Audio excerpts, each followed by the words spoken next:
The next argument would be the Book of Enoch claims that Enoch is the chosen one or the Son of Man. This is a very important argument for the arguments against Enoch. Yeshua was described as the Son of Man. And people think of this phrase, Yeshua was the Son of Man, as that means he was the Messiah. It doesn't. Okay, Son of Man in Hebrew, Ben Adam, Son of Man, just means a human being. So when it says that Yeshua was the Son of Man and the Son of God, it's talking about his humanity and his divinity. I am a Son of Man. Ezekiel is referred to as Son of Man. It's like daughters of men, daughter of man, or son of man. It's just talking about somebody who is a human being. So first Enoch 46, 1-3. And I've taken this from this translation, and you're willing, I will put these in the video description. But I've used this translation because it was just the one that I had open at the time when I was researching these things. These things are not contested. It says, and there I saw one who had the head of days. He's helpfully put means, i.e. he was old. And his head was white like wool. And with him was a second whose countenance was like the appearance of a man. And his countenance was full of agreeableness like one of the holy angels. And I asked one of the angels who went with me, and who showed me all the secrets concerning this Son of Man, who he was and whence he was and why he goes with the head of days. So we asked him at this point, who is this Son of Man? It is to be revealed to Enoch later, the answer to his question. And he answered and said to me, this is the Son of Man who has justice, and justice dwells with him. I want you to remember these descriptions of this Son of Man.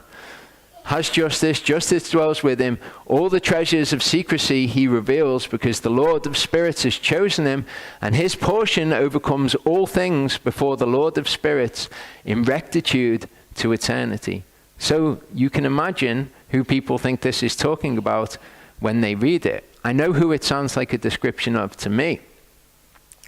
48:2 says, and at that hour, that Son of Man was called near the Lord of spirits. So this is the section of Enoch called the Book of Parables. And all the way through, we're going to get these things that are written of this Son of Man.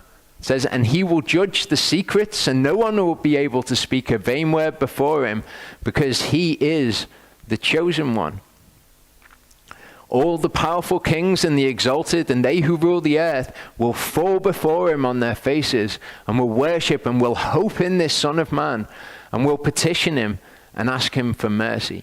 Okay, again, I think everybody's on the same page as to who this sounds like. And the Lord of spirits will dwell over them, and they will dwell with this Son of Man and will eat and lie down and rise again with him to all eternity. And after that, their countenances will be filled with darkness and shame before that Son of Man, and they will be expelled from his presence. Depart from me, you who work iniquity, perhaps. He sat upon the throne of his glory, and the sum of the judgment was given him, the Son of Man. And he causes to disappear and be destroyed the sinners from the face of the earth, and also those who have led astray the earth. They shall be bound with chains and shall be imprisoned in the assembling place of destruction, and all their work shall disappear from the face of the earth. And from that time on there will be nothing that will be destroyed.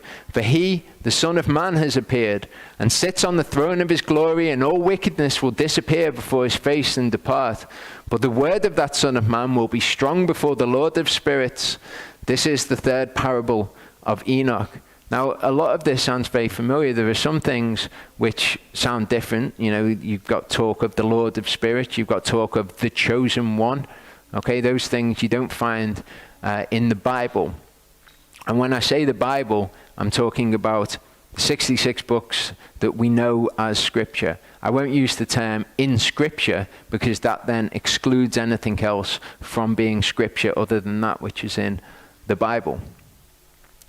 Enoch 70 verse 1 says, "It came to pass after this that his name was elevated during his lifetime to Son of Man." I highlight this because it would be debatable. You could make an argument on both sides of that, whether during Yeshua's lifetime his name was elevated to that Son of Man. Okay, because the people were all spitting at him and they didn't recognize him for who he was. But you could also make the argument on the other side, perhaps during the Transfiguration, the disciples knew of him as that Son of Man. So you can make the argument both ways. It's just interesting to me. Enoch 52, 3-5. Enoch is told something very interesting. Soon after he asks, "Who is this Son of Man?" And then the descriptions of the Son of Man continued. It said, "And I asked the angel who went with me, saying, What are those things which I have seen in secret? And he said to me, All these things which thou hast seen are for the power of his anointed, that he may command and be powerful on the earth." That's an interesting thing. If it turns out that it's talking about Enoch, then that would make sense. You've been told all these things so that when this comes to pass, you'll have this power. If it's talking about Yeshua, then I can't work out how it could be that Enoch was told those things for the power of Yeshua, that he may command and be powerful on the earth. I'm sure that you could reason that out, though. So I'm not saying that's a reason to dismiss it. I'm just highlighting it as something that is interesting. "Then this angel of peace answered and said to me, Wait a little, and thou wilt see, and there will be revealed to thee every secret that the Lord of spirits has planted." Okay, it's another important thing to hold on to for when we have the big reveal at the end. In this translation, the R.H. Charles translation, which I've taken from the Apocrypha and Pseudepigrapha of the Old Testament, it says this. This is the big reveal after all of these things have been spoken of the Son of Man. It says, "And he," i.e. the angel, "came to me," i.e. Enoch, "and greeted me with his voice and said unto me, This is the Son of Man who is born unto righteousness, and righteousness abides over him, and the righteousness of the head of days forsakes him not." And if that's what it says, then that's perfectly reasonable, because it's talking in the third person. Okay, first person me, second person you, third person he, it, they, she, whichever. So this is talking in the third person. And languages have ways of telling you if something's in the third person or if it's in the second person. So this is the most popular translation of it, the R.H. Charles translation.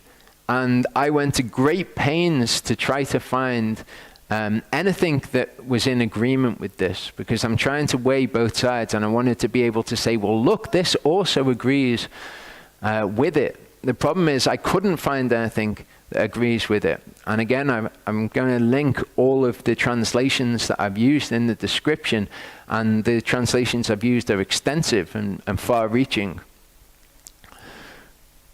In this one that we were reading from before, the actual statements, it says, "And that angel came to me and greeted me with his voice and said to me, Thou art a son of man who was born to justice." Okay, interesting. First interesting thing about it is it's not written in the third person, it's written in the second person. It's you. Okay? It says, a son of man. Now, in Hebrew at least, and I don't know the language that this was written in, it's Ge'ez, it's the Ethiopic language. In Hebrew at least, there is no word for ah, okay? Or there's no word for of. Sometimes the isn't there, it's implied. So we are not to weigh too heavily on the as and the there's, or the you are that son of man and all those sort of things. But it says, you are a son of man who was born to justice. Justice dwells over you, and the justice of the head of days will not depart from you. All in the second person, all speaking of Enoch, and these are things that have previously been spoken of the Son of Man in the book of parables. And he said to me, he calls peace unto thee in the name of the world, which is to come. For thence peace proceeds since the creation of the world, and thus it will be to thee to eternity, and from eternity to eternity.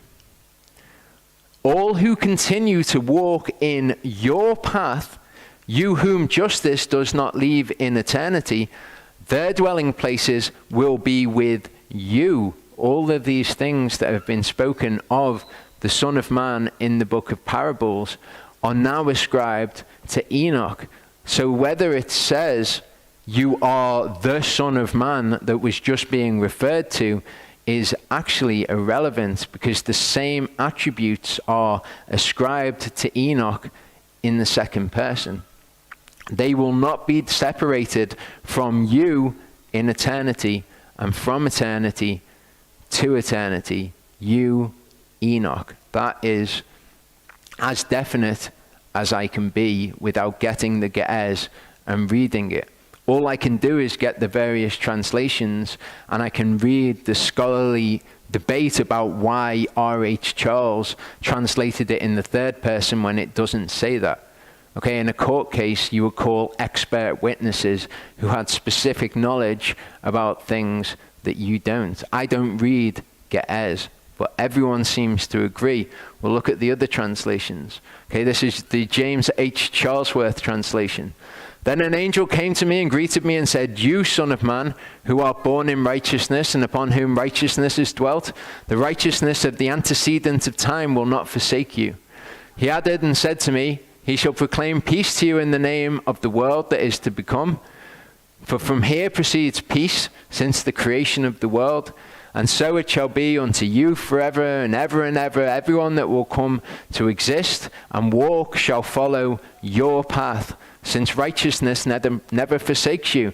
Together with you shall be their dwelling places, and together with you shall be their portion. They shall not be separated from you forever and ever and ever." Okay, here we've got Miriam T. Brand. This is the only one that I can't link in the description, and the only one that I would say to view with caution as an absolute truth. This set of books outside the Bible is a three book set, and it's £150, over $200 to get hold of.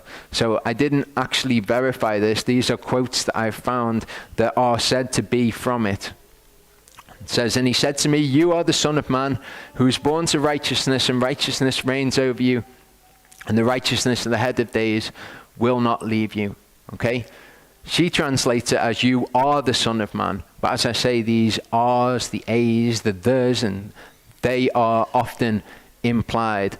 But it could be "you, Son of Man," or "you are a Son of Man," but it wouldn't matter, because the things which are said after it are so much more weighty and powerful than the statement of "you, Son of Man," or "you are the Son of Man." Okay, this is the Hermania translation, and I think people have difficulty getting hold of this. I've put a link in the description. I plan to put a link in the description, which is to Scribed. You can join Scribed for a month free trial, and then you can download the Book of Enoch to your phone. It's on my phone now. And if you so wish, you can continue with the trial, or you can cancel the trial, but you'll have the Hermania translation for free. It says, "And the head of days came with Michael and Raphael and Gabriel and Phanuel and thousands and 10,000s of angels without number. And he came to me and greeted me and said to me, you," again, R's implied, "you, that Son of Man who was born for righteousness." But that's not the important part. "Righteousness dwells on you, and the righteousness of the head of days will not forsake you." There is no disagreement apart from R.H. Charles, and there is much debate about why he put all these things in the third person. There's no disagreement that the things after it are certainly speaking of Enoch, and certainly in the voice of the previous passages. This is Andy McCracken. It says, "And that angel came to me and greeted me with his voice and said to me, you are the Son of Man who was born to righteousness, and righteousness remains over you, and the righteousness of the head of days will not leave you." And he said to me, he proclaims peace to you in the name of the world which is to come. For from there peace has come out of the creation of the world, so you will have it forever and forever and ever. And all will walk according to your way, inasmuch as righteousness will never leave you. With you will be their dwelling, with you their lot, and they will not be separated from you forever and forever and ever. So this is serious.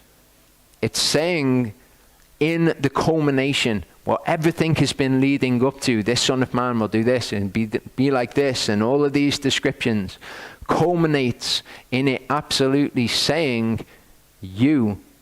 They will never leave you. They will dwell with you eternally. You, Enoch, not Yeshua.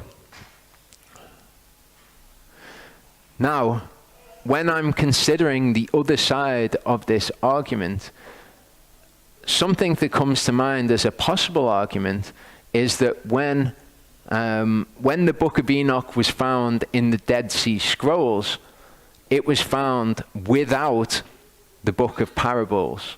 Okay, there's only 27 fragments of the Book of Enoch found in the Dead Sea Scrolls, and the Book of Parables certainly isn't mentioned or isn't present in the Aramaic version of the Book of Parables. The only version of Enoch that you'll find with the Book of Parables is the Ethiopic, possibly the Greek as well, I'm not actually sure on that. But in the Dead Sea Scrolls, they didn't find the Book of Parables.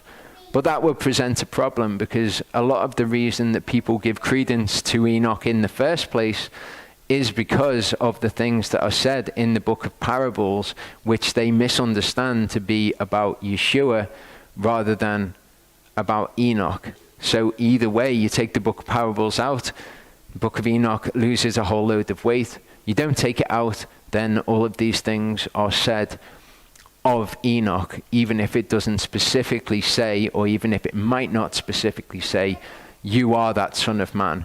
That phrase is not needed to show that it's talking of Enoch. So I'm going to give this a 6 out of 10 for factual accuracy. And this again is me trying to weight things away from my own personal position. I think this is actually all but proved. The reason I'll give it a 6 out of 10 is because I personally do not speak Ge'ez. I think that I will endeavor to learn enough Ge'ez and try to get hold of a manuscript in order to be able to know absolutely for sure. All I can say is that every single translation, bar the R.H. Charles translation, renders it in the third person, and the scholars who know what they're talking about, when they're discussing that passage, say, this is written in the second person. Why has R.H. Charles translated it in the third person? People will speculate because he was trying to make it sound more plausible to be like Yeshua, but again, that's just speculation. It's certainly not any kind of argument that we should go off. But as a reason why we shouldn't include it in Scripture, I'm going to give it a 9 out of 10. And the reason for that is, if there is anything hanging over the text, and it might be that it's talking about Enoch. As I say, I think it's all but proven, but I'm being objective here, okay? It might be that Enoch is talking about Enoch instead of Yeshua. Then we absolutely cannot, in that position, say that the Book of Enoch is trustworthy or that it is Scripture. We can't associate it with Scripture because there is such a huge question over it. We've got to handle the word of Elohim as the precious thing that it is. It's holy. It's set apart from the world. If we then try to incorporate Enoch or understandings from Enoch into it, whilst we're not sure if Enoch is Scripture, or we don't know if Enoch is the one being spoken of, then that is really not something that is a prudent way to handle the word of Elohim.